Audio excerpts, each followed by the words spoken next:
Of the Not Affordable in Care Act.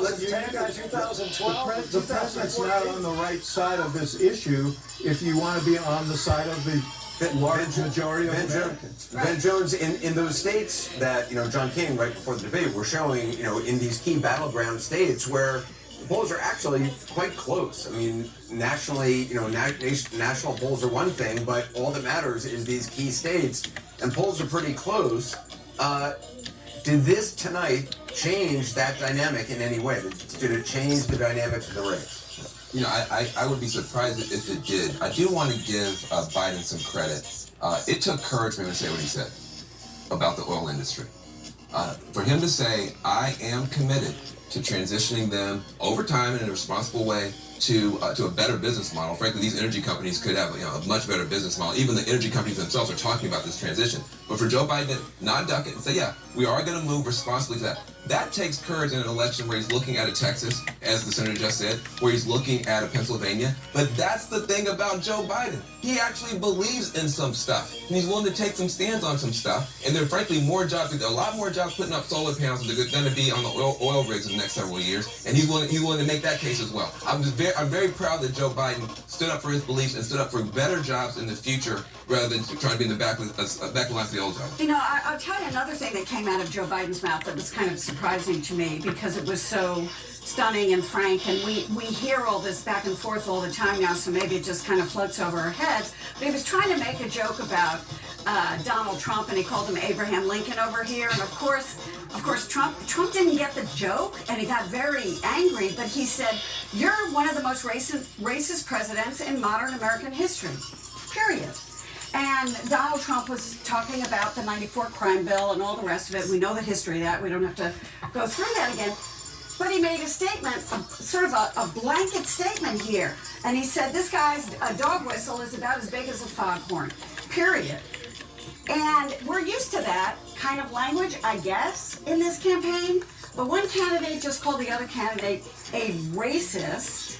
And, it's not out of the ordinary. You can make the argument, Gloria, that Joe Biden got in the gutter and Donald Trump didn't in this. Well, no, I won't make that argument. I won't make that argument. Because I think he did. I won't make that argument because I think that...